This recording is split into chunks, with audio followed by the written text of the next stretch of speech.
Selamat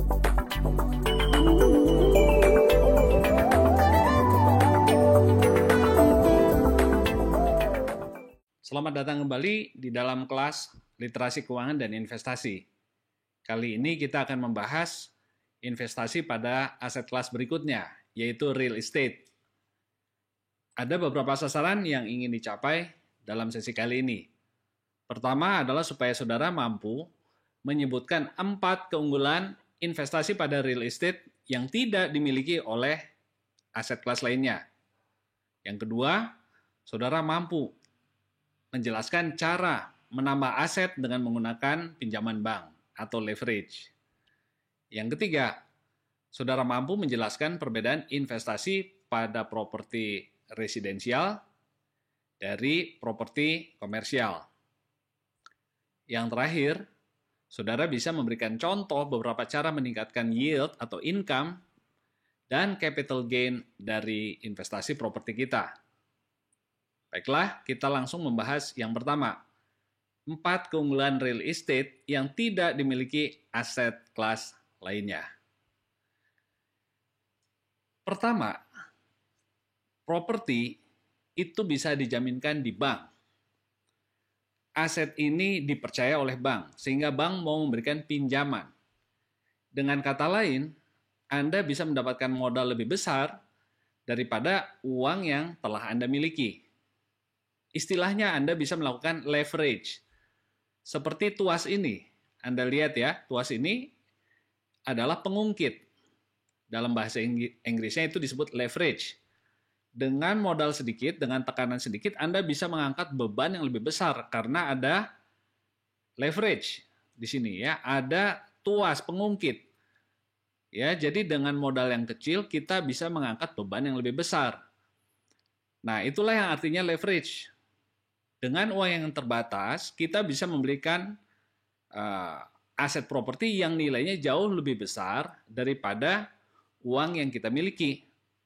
Caranya adalah dengan kredit pembelian tersebut dengan mendapatkan pinjaman dari bank.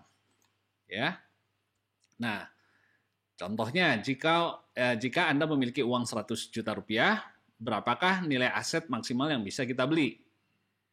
Nah, kalau Anda belikan properti, misalnya ini restoran ya, maka Anda bisa mendapatkan loan sampai dengan 90% dari nilai bangunan tersebut.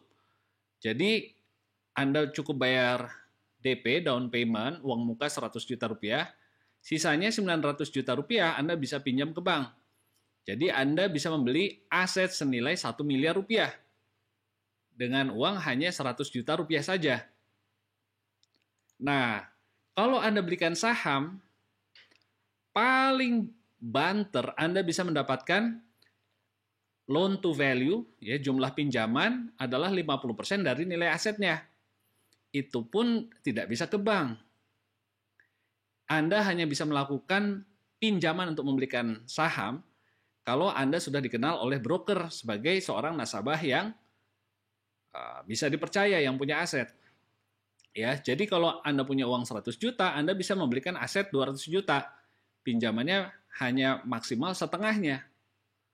Ini yang biasanya diberikan oleh broker kepada nasabah yang dianggap bonafit, ya. Jadi ini beda sekali ya. Properti bisa 1 miliar aset yang Anda belikan, sedangkan saham hanya 200 juta. Dan kalau Anda belikan emas, tidak ada yang memberikan pinjaman kepada Anda. Jadi kalau Anda punya uang 100 juta rupiah, ya Anda hanya bisa membeli emas senilai 100 juta rupiah. Tidak ada bank atau broker atau toko yang mau memberikan pinjaman kepada Anda senilai dari aset Anda, ya, atau bahkan 50% atau bahkan 30% dari aset Anda, ya. Jadi practically Anda tidak bisa mendapat pinjaman, nggak ada loan. Jadi Anda bayangkan kalau aset ini sama-sama semua naik 100% dalam katakan 5 tahun ya, naik 100%. Maka dalam 5 tahun uang Anda, ini sekarang aset Anda menjadi 2 miliar. Ya, modal Anda hanya 100 juta rupiah. Tentu Anda harus bayar bunga selama 5 tahun tersebut. Tapi keuntungan saudara itu sudah 2 miliar dikurangi modal awal 100 juta, jadi 1,9 miliar keuntungan Anda. 1,9 miliar dikurangi utangnya 900 juta, berarti ada 1 miliar itu keuntungan Anda. Ya, dipotong dengan bunga. Kalau ini naik 100%, berarti keuntungannya kira-kira 200 juta. Kalau di sini hanya 100 juta. Jadi, dengan uang 100 juta Anda bisa dapat return 1 miliar, 200 juta, atau 100 juta. Nah, oleh karena itu, karena leverage di properti ini sangat tinggi, Anda bisa mendapatkan pinjaman yang jumlahnya besar, maka potensial gain-nya untuk Anda juga paling besar. Karena leverage-nya paling tinggi. Ya. Jadi itu keunggulan dari properti. Semua bank mau menerima jaminan properti, tapi tidak menerima jaminan stok atau saham, dan juga tidak menerima komoditi ya, seperti emas. Nah, seperti itu. Nah, tentu sekarang yang mutakhir ada simpan pinjam Bitcoin misalnya ya. Namanya DeFi, Decentralized Finance ya. Tetapi itu bukan mainstream, itu tidak lazim dan tidak mudah untuk mendapatkan pinjaman tersebut ya. Jadi itu yang pertama, keunggulan real estate adalah Anda bisa membeli aset yang nilainya jauh lebih besar daripada aset yang Anda miliki karena Anda bisa mendapatkan leverage atau pinjaman yang besar. Nah, keunggulan kedua dari real estate adalah real estate seringkali diberikan harga yang salah alias terlalu murah. Istilahnya underpriced. Ya. Jadi ada orang-orang yang menjual real estate selalu dengan harga yang sangat rendah, lebih murah dari pasaran, lebih murah daripada nilai wajarnya. Dan ini terjadi setiap kali ya, every day. Bahkan great deal itu katanya di dunia properti itu comes about once a week ya. Itu zaman dulu tuh ada iklan real estate biasanya di akhir pekan ya. Jadi setiap akhir minggu selalu ada great deal. Sedangkan untuk saham tidak demikian ya. Kenapa bisa begitu? Karena seperti yang sudah kita pelajari, real estate itu tidak liquid. Tidak liquid. Ya, jadi tidak mudah dijual dan dijadikan cash. Sehingga kalau orang butuh cash cepat, biasanya dia akan jual murah. Nah, biasanya ada banyak contoh ya. Orang yang butuh cash cepat, misalnya kalau orang cerai, orang bagi waris, biasanya yang menerima waris itu anak-anaknya ingin cepat menerima cash. Jadi dia tidak terlalu mementingkan harganya harus bagus atau gimana, tapi mereka ingin jalan masing-masing. Jadi anak-anak berunding dan akhirnya menjual dengan cepat aset yang diwariskan orang tuanya. Atau cerai. Nah, saya sendiri pernah ditawari, ada orang yang bercerai dan dia tidak bisa lagi tinggal di rumah itu karena ada masalah, mungkin ya masalah psikologis, masalah emosional ya, sehingga dia ingin cepat ditukar aja jadi cash. Nah, karena marketnya tidak liquid, orang-orang yang ingin menjual cepat ini biasanya menjual dengan harga yang terlalu murah. Ya, jadi kemungkinan underpricing itu tinggi. Kalau Anda masuk ke market yang lain, aset kelas saham atau emas, ini sudah ada harga wajarnya dan mudah sekali dijual, dijadikan cash. Jadi tidak ada alasan untuk seorang yang punya saham atau yang punya emas menjual asetnya di bawah harga pasaran. Ya, dia kalaupun dia butuh cash, dia jual dengan harga market juga bisa instan. Pagi dijual, sore udah jadi duit. Ya, nggak perlu dijual di bawah pasaran. Jadi oleh karena itu kemungkinan mendapatkan nilai yang baik ya, investasi yang bagus di properti itu jauh lebih memungkinkan. Ya, ini sekedar informasi saja, ada orang yang berburu properti itu di rumah-rumah sakit ya, karena dia ingin mengincar orang-orang yang mungkin sedang butuh uang untuk membeli obat, untuk membayar biaya treatment rumah sakit. Tidak sedikit orang yang harus menjual rumahnya. Atau dia mungkin bahkan melihat yang akan segera meninggal dan mewariskan asetnya, sehingga dibagi-bagi oleh anaknya. Ya. Nah, jadi kalau Anda mulai menggeluti dunia real estate, Anda akan melihat memang ya ada banyak aset-aset yang harganya dijual murah. Apalagi di masa krisis ekonomi. Sebenarnya krisis itu memberikan banyak peluang investasi. Yang ketiga, Anda punya kontrol yang tinggi.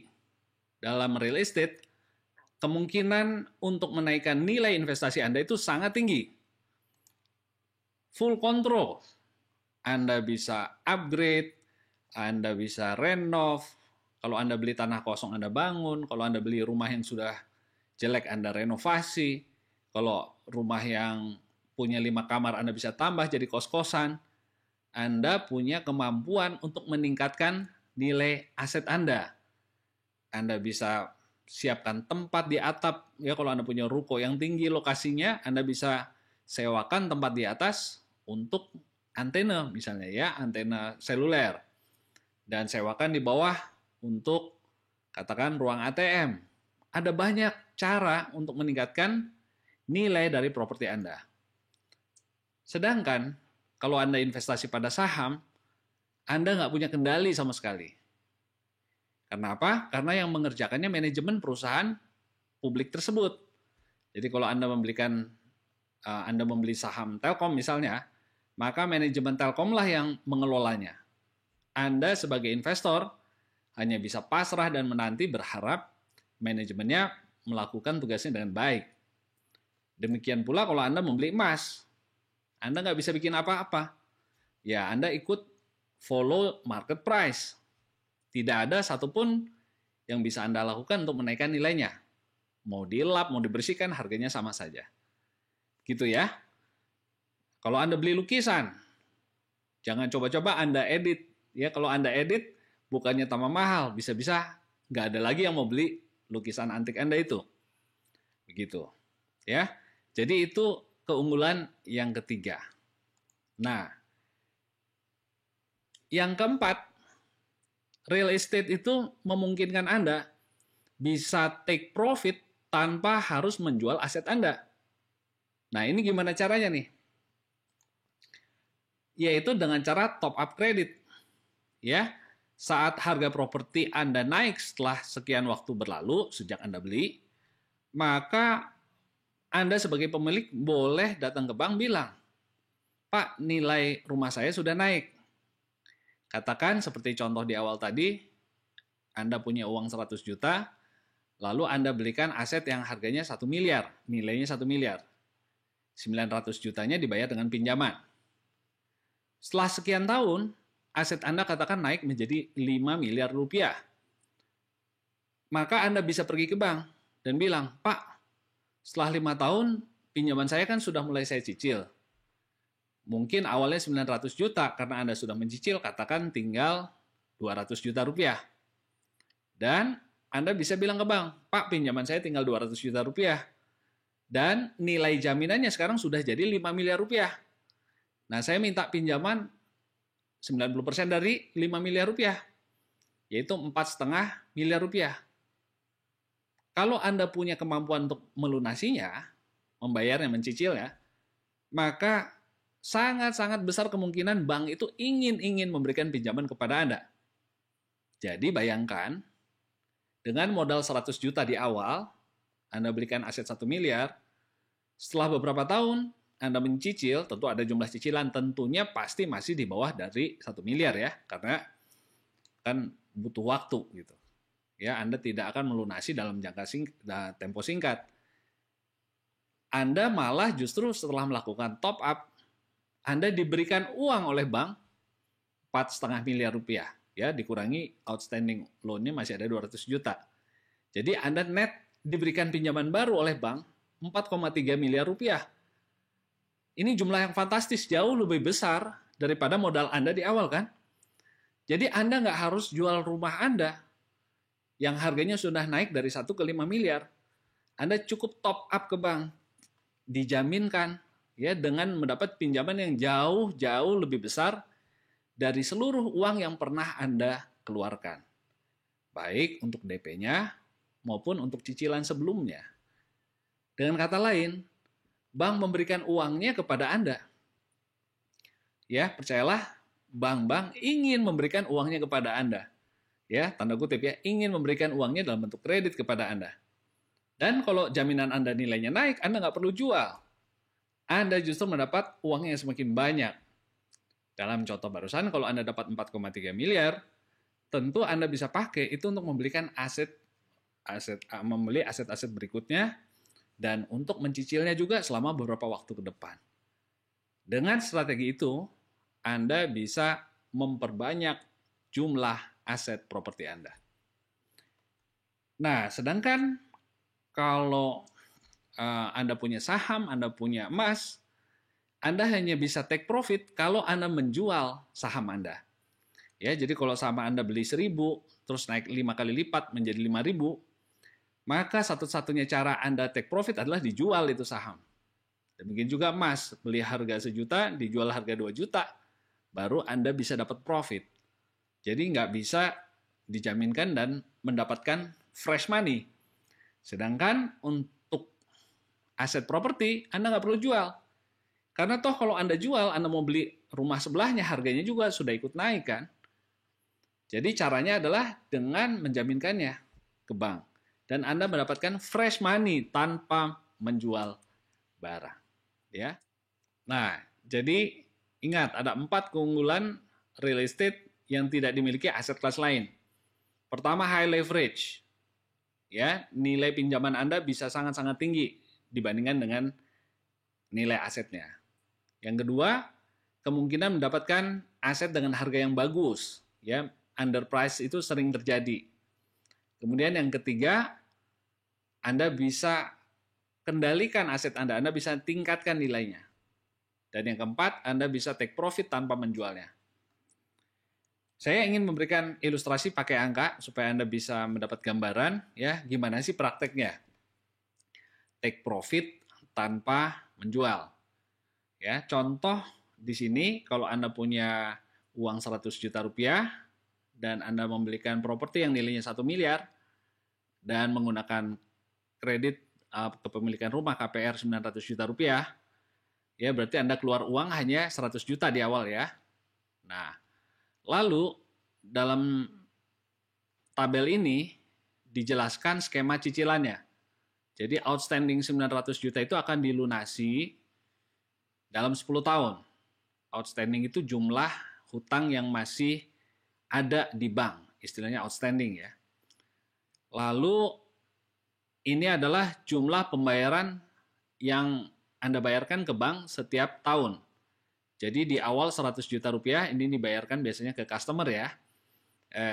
Ke penjual rumah ya. Lalu Anda sebagai customer bank membayar 116 juta rupiah setiap tahun selama 10 tahun sehingga pada akhir tahun ke-10 outstandingnya lunas. Katakanlah suku bunganya 5%. Ya, suku bunga pinjaman itu 5%. Maka pada tahun pertama itu kurang lebih ya 45 juta itu adalah 5% kali 900 juta ya. Di tahun pertama 900 juta. Anda bayar bunga 45 juta. Dan sisa dari cicilan ini Anda pakai untuk mengurangi pokok dari hutang Anda. Yaitu 116 dikurangi 45 juta, 71 juta sekian. Di tahun kedua, uang cicilannya masih sama, tetapi interestnya lebih sedikit. Karena outstandingnya juga sudah berkurang. Anda sudah cicil sebagian dari 900 juta ini, Anda sudah bayar 71 juta, sehingga outstanding tinggal 828. Dengan demikian, bunganya juga 5% dari sini, 41 juta. Jadi, di tahun kedua, utang Anda berkurang ya karena cicilan Anda totalnya 116 juta rupiah. 41 juta rupiah dipakai untuk cicil bunga, 75 juta dipakai untuk mengurangi pokok. Sehingga pokok Anda dari 828 juta dikurangi 75 juta tinggal 753 juta. Dari cicilan ini Anda lihat skema ini bahwa bunga itu lebih banyak dibayar di awal, ya. Lalu pengurangan pokoknya sedikit di awal. Tetapi seiring berjalannya dengan waktu, pokoknya mulai dicicil sehingga outstandingnya makin kecil. Ini komposisinya berbalik. Bunganya akan semakin kecil ya, turun karena pokoknya sudah dicicil. Kemudian cicilan pokoknya justru akan menjadi semakin besar. Ya, kita lihat di tahun terakhir kita hanya mencicil ini ya, mencicil pokok itu 111 juta dan membayar bunga hanya 5 juta ya. Nah, inilah cicilan kita ke bank. Lalu kalau rumah tersebut kita sewakan dan kita mendapatkan income, uang sewa, katakan hanya 2% dari nilai 1 miliar ini. Jadi kita dapat uang 20 juta setiap tahun. Dan ini contoh yang pesimis ya, karena harusnya uang rentalnya juga bisa naik. Tapi katakanlah ini uang rental nggak naik. 2% terus dari 1 miliar. Jadi 20 juta terus harga sewanya. Dalam kenyataannya, rental income ini akan lebih tinggi daripada 20 juta karena dia akan naik terus. Kemudian nilai bangunan Anda, ya katakan naik setiap tahun 10%. Berarti rumah yang awalnya di tahun ke-0 itu sekarang ya, waktu harga belinya 1 miliar, di akhir tahun pertama itu sudah menjadi 1 miliar 100 juta rupiah. Akhir tahun kedua naik lagi 10%, 1 miliar 210 juta rupiah dan seterusnya. Sampai di tahun ke-10 nilainya sudah menjadi 2,5 miliar, hampir 2,6 miliar ya. Nah, kalau Anda lihat, berarti inilah cash flow Anda. Waktu Anda membeli, Anda keluar 100 juta rupiah. Ya. Lalu di akhir tahun pertama, Anda bayar ke bank 116 juta rupiah. Tapi Anda dapat income 20 juta rupiah. Ya. Sehingga uang yang keluar cash flow-nya 116 juta dikurangi uang sewa 20 juta ini, sehingga Anda hanya mengeluarkan 96 juta rupiah terus menerus. Ya, sampai tahun ke-10. Jadi sekarang kita keluar 100 juta rupiah, akhir tahun pertama 96 juta rupiah, dan seterusnya. Nah, kalau katakan di tahun kelima, aset kita sudah naik 10%, maka aset kita tuh nilainya sekarang sudah menjadi 1 miliar 610 juta rupiah. Awalnya 1 miliar, di akhir tahun kelima itu menjadi 1 miliar 610 juta rupiah, karena setiap tahun dia naik 10%. Maka Anda lihat di sini, ya, Anda bisa bilang ke bank, saya mau pinjem dong, tambahan top up 1,6 miliar ini, ya 1,6 miliar ini, 90%-nya berapa? Berarti sekitar 1,4 ya. 1,4 90% dari 1,6. Itulah maksimum pinjaman yang bisa Anda dapatkan dari bank. Tapi dari 1,4 Anda masih punya outstanding di kredit yang sekarang 500 juta. Ya, ini masih ada sisa utang 500 juta. Berarti dari 1,4 ya 90% dari 1,6 ini itu adalah 1,4 dikurangi 500. Anda bisa dapat pinjaman baru 944 juta rupiah. Nah, ini hebat nih. Karena apa? Karena sebenarnya Anda baru mengeluarkan uang 100 juta, lalu ditambah 1, 2, 3, 4 kali, 5 kali cicilan. Katakanlah ini 500 juta. Jadi baru keluar uang 600 juta, tapi Anda sudah terima 900 juta. Ya, 900 juta uang fresh yang baru, dana baru ini. Uang ini bisa Anda investasikan untuk aset kedua. Nah, kalau aset kedua Anda mungkin perlu DP nggak jauh-jauh dari 100 juta ini kan. Memang sudah naik ya, mungkin naik 60%. Berarti mungkin ya kalau dari 1 miliar menjadi 1,6 miliar, berarti DP-nya juga mungkin dari 100 juta menjadi 160 juta rupiah. Jadi uang 940 juta hasil top up dari bank, itu Anda bisa belikan rumah kedua, rumah ketiga bahkan. Ya, karena DP-nya hanya butuh 160 juta mungkin untuk rumah yang baru. Nah, jadi dari hasil top up 944 juta ini kalau Anda bayarkan untuk rumah kedua, katakan 160 juta DP-nya, ya, berarti masih ada sisa 780 jutaan. Ya, 780 jutaan itu bisa dipakai untuk nyicil berapa tahun lagi nih. Jadi uang ini kalau Anda simpan di bank juga menghasilkan bunga lagi dan Anda bisa keep untuk mencicil rumah kedua. Waktu rumah kedua harganya naik lagi, Anda bisa top up lagi. Demikian pula rumah yang pertama, setelah 5 tahun mungkin sudah outstandingnya udah lunas, mungkinnya Anda bisa top up kembali. Nah, inilah cara Anda memperbanyak aset Anda lewat top up di bank. Dan rumah ini tidak perlu dijual sama sekali. Ya. Nah, tentu di awalnya sekali Anda harus punya uang yang cukup untuk mencicil selama 5 tahun ini. Uang DP 100 juta ditambah 5 kali 116 juta ini. Dan kalau ini terjadi, ya artinya kalau Anda dapat income dan property value-nya naik seperti ini, maka Anda bisa mengembangbiakan aset pertama Anda menjadi aset kedua, aset ketiga, dan seterusnya. Nah, ini banyak orang yang tidak mengerti rahasia ini ya. Jadi, ini summary-nya. Kita beli aset 1 miliar dengan pinjaman 900 juta, 5 tahun lagi asetnya jadi 1,6, maka pinjaman saya mungkin tadinya tinggal 500 juta ya, karena udah dicicil sebagian, saya bisa ambil 1450 ya, jadi 90% dari ini.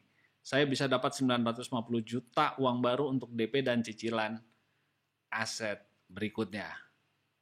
Nah, Anda ulangi section ini, pastikan Anda mengerti, karena saya telah melakukan hal ini dan berhasil.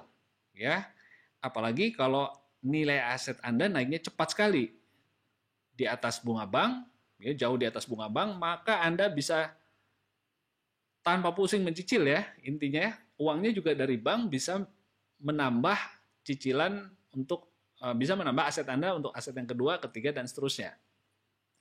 Ini bukan sekedar teori, tetapi yang Anda harus pastikan memang dua hal. Yang pertama, Anda bisa mencicil selama beberapa tahun di awal. Ya. Nah, hal kedua yang harus Anda pastikan, kenaikan dari aset ini ya harus lebih besar daripada daripada suku bunga di bank. Ya, contoh tadi kenaikannya di atas 5%, ya, karena memang bunga di bank hanya 5%. Nah, jadi kalau Anda mengerti hal ini, mungkin sekarang Anda baru mencicil rumah pertama, 5 tahun kemudian Anda sudah bisa cicil yang kedua. Dan dalam 20 tahun Anda harusnya sudah punya 5-6 aset. Dan ini bukan sekedar angan-angan ya, karena saya sudah melewatinya. Aset Anda akan terus bertambah selama yield, hasil income ditambah kenaikan dari nilai aset atau capital gain ya. Kenaikan nilai properti kita kan disebut capital gain. Ini gabungan keduanya di atas bunga KPR. Kalau Anda bisa dapat aset seperti ini, maka jangan ragu meminjam ke bank. Ya, maka Anda pasti mendapatkan keuntungan. Ya, karena si properti itu menghasilkan lebih daripada yang diminta bank. Ya, kalau dia naik 10%, bank hanya minta 5%, berarti kelebihannya 100% buat Anda. Ya, dan Anda bisa melakukan itu dengan modal dari bank, ya, tanpa Anda harus keluar uang sendiri. Uang di awal itu saja yang Anda harus siapkan, ya. Contoh tadi DP 100 juta plus 5 tahun cicilan di awal.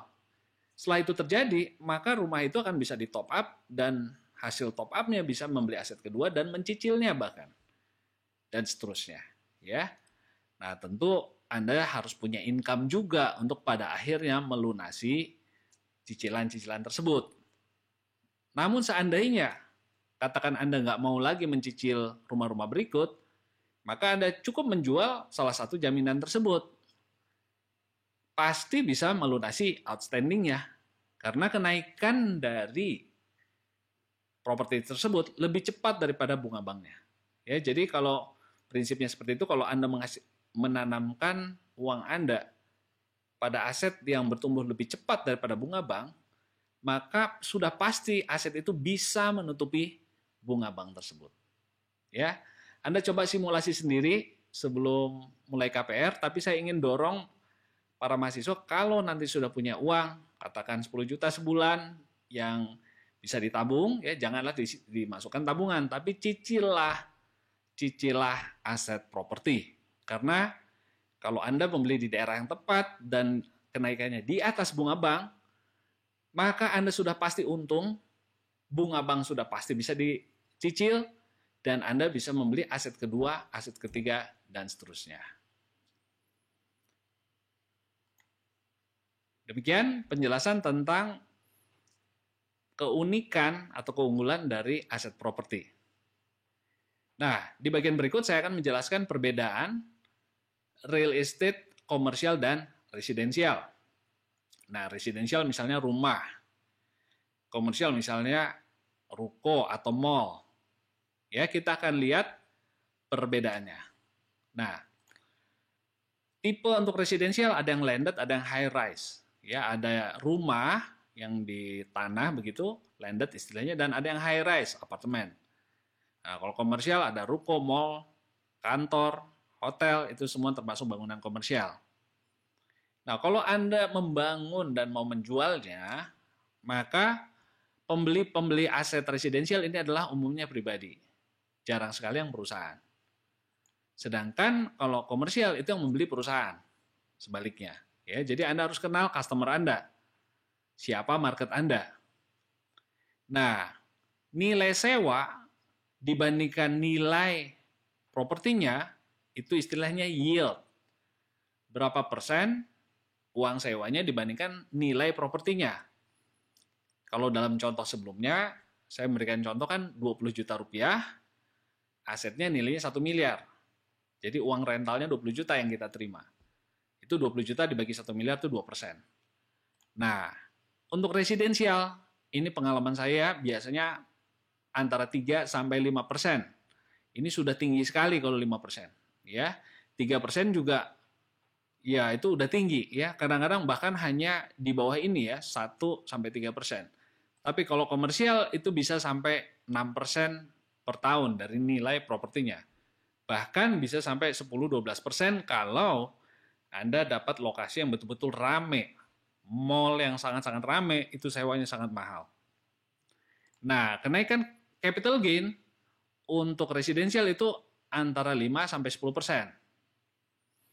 Ya, sedangkan untuk komersial ini antara 5 sampai 10% juga. Sehingga kalau dijumlahkan yield ya ditambah capital gain, kita bisa dapat sekitar 8% setahun, bisa juga sampai 15% maksimal.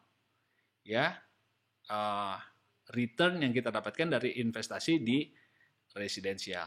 Tentu ada banyak sekali pengecualian. Ini hanya gambaran buat Anda sebelum berinvestasi di real estate. Anda tentu harus research dulu, harus cek dulu, tanya kiri kanan berapa sih uang kontrakan di daerah tertentu begitu. Untuk komersial ini bisa lebih tinggi. Ya, berarti minimum 11%, 10-11%, sampai bisa sampai mungkin 20% ya, kalau daerahnya sangat ramai. Namun demikian, resikonya sangat berbeda. Jadi kalau dari segi return, memang yang komersial ini jauh lebih menarik ya. Tetapi resikonya juga sangat berbeda, karena di residensial resikonya sangat rendah. Kalau Anda katakan punya proyek perumahan dan kurang laku, Anda bisa langsung kurangi harganya, kasih diskon deh, promo. Itu aset properti residensial akan mudah laku begitu didiskon. Kenapa? Karena banyak orang yang ingin tinggal, butuh tempat tinggal. Demand-nya tinggi. Ya, dan kalau harganya didiskon banyak peminat, ya. Sedangkan untuk komersial ini risikonya sangat tinggi. Kalau tidak ada traffic, maka properti Anda mati dan tidak ada nilainya. Alias hanya dihitung tanahnya. Di Bandung ada sebuah mall yang nggak ada trafficnya, maka berapapun harga bangunannya kalau aset tersebut dijual mungkin nggak akan dihitung sama investor yang mau beli karena nggak bisa dijalankan itu mall. Ya bukannya menghasilkan cash flow malah menghabiskan cash flow untuk bayar listrik, pajak bangunannya, kebersihannya, keamanannya, satpam, malah keluar uang kita. Tidak ada orang yang mau rental di situ. Sehingga bangunan itu malah menimbulkan biaya operasi buat kita. Ya. Dan kalaupun didiskon, harga rentalnya belum tentu orang mau. Kalau mall, yang namanya mall ya, kalau nggak ada traffic, biarpun gratis sewanya di situ, orang nggak mau jualan di situ kalau nggak ada orang yang datang. Betul ya? Bayangkan itu saya sudah lihat iklannya, mall tersebut malah menggratiskan beberapa loss-nya itu untuk beberapa retailer. Ya, misalnya anchor-anchor ya, mungkin dia tawarkan untuk yang punya brand, KFC, McDonald, ya yang diharapkan menjadi anchor tenant istilahnya, jadi orang yang menyewa sebagai penyewa utama dan menarik traffic yang lain. Tapi saya temukan bahkan brand-brand terkenal pun nggak berani buka cabang di mall tersebut. Kenapa? Karena memang nggak ada pengunjungnya. Jadi kalau udah sampai begitu, di diskon juga nggak ada yang mau ya menyewa di tempat mall tersebut. Ya. Nah, untuk residensial sebaliknya kalau Anda kasih diskon biasanya langsung laku. Ya, itu perbedaannya. Jadi resikonya kalau Anda mau masuk investasi residensial dan komersial, return-nya jauh lebih bagus, komersial demikian juga resikonya lebih tinggi. Ya, tetapi yang komersial. Tapi kalau untuk residensial resiko lebih rendah dan return-nya juga lebih rendah. Gitu ya. Baik, kita sudah membahas 4 keunggulan real estate, kemudian perbedaan aset komersial dan residensial. Di bagian yang terakhir, saya akan memberikan beberapa contoh cara meningkatkan return on investment Anda. Karena Anda punya kontrol untuk bangunan Anda. Nah, ada banyak cara kreatif untuk meningkatkan return on investment Anda, ROI, return on investment, dalam bentuk properti. Di sebelah kiri saya hanya kasih 4 contoh dulu untuk meningkatkan yield atau income tahunan Anda. Contoh, Anda bisa renovasi aset Anda. Ya, ruko yang jelek diperbaiki atau rumah tadinya Anda bikin ruko sehingga income dari sewanya naik. Income dari sewa naik. Ya. Anda bisa charge lebih tinggi karena kondisi bangunannya lebih bagus.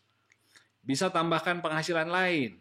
Contohnya billboard di halaman Anda sewakan untuk beriklan. Ini menjadi salah satu sumber pemasukan yang besar ya. Billboard itu mahal sekali. Jadi kalau Anda punya lokasi yang bagus, dekat lampu merah misalnya, Anda bisa pasang billboard dan sewakan ke advertiser. Anda bisa sediakan tempat buat antena seluler. Itu juga menghasilkan yield tambahan. Anda bisa sediakan ATM dan lain sebagainya. Kemudian contoh Airbnb untuk tingkatkan income saat ada properti kosong.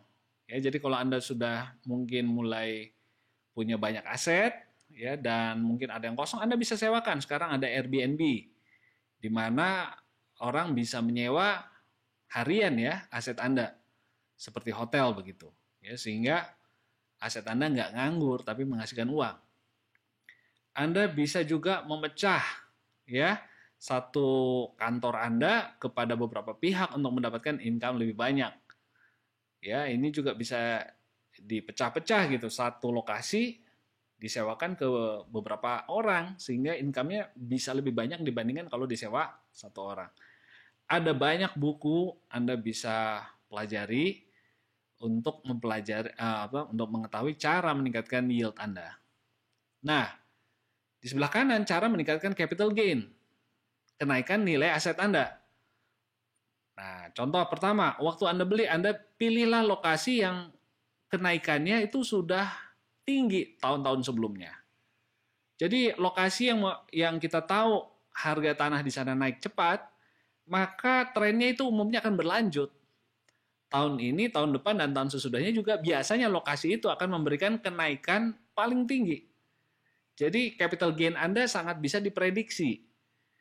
Ya, untuk itu Anda bisa minta datanya ke agen properti ya yang tahu kenaikan harga di daerah-daerah tertentu.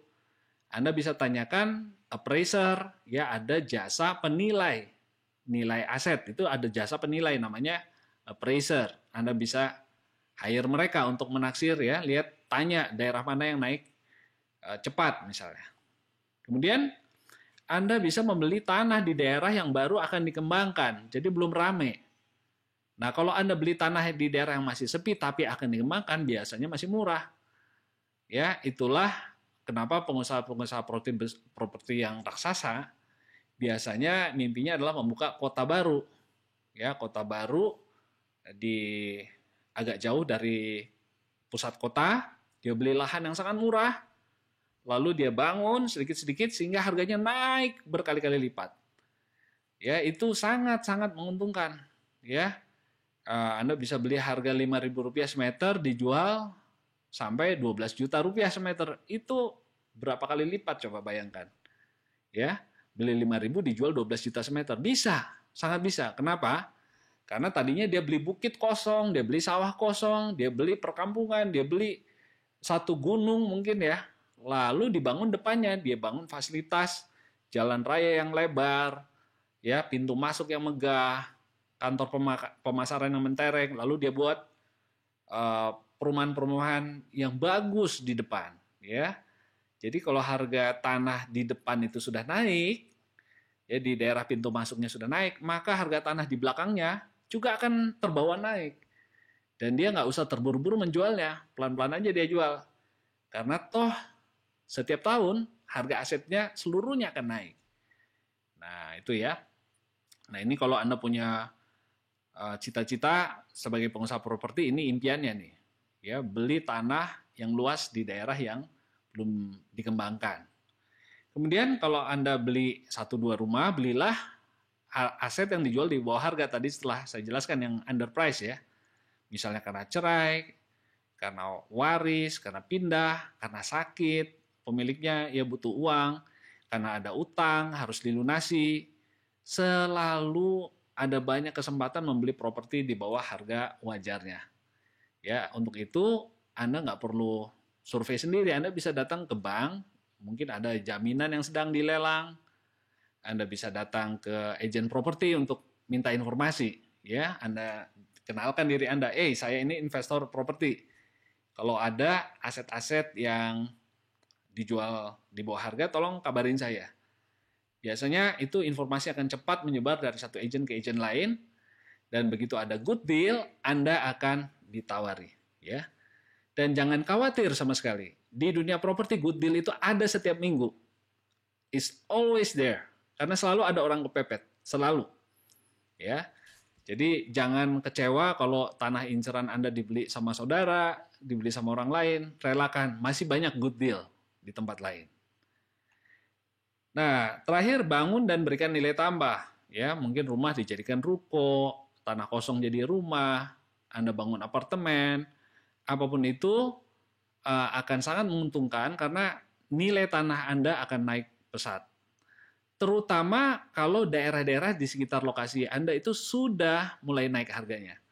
Ya, jadi biasanya pengembang yang tahu di daerah sebelahnya akan ada proyek besar, dia menunggu aja. Dia beli tanahnya dulu, mungkin di DP dulu, ya. Lalu setelah proyek di sekitarnya itu naik, berhasil ya, dibangun, dikembangkan dan laku, secara otomatis tanah dia yang dekat dari lokasi itu juga akan ikut naik harganya. Dan dia nggak perlu ambil risiko, keluar modal untuk membangunnya. Karena yang keluar modal, proyek di sebelahnya itu.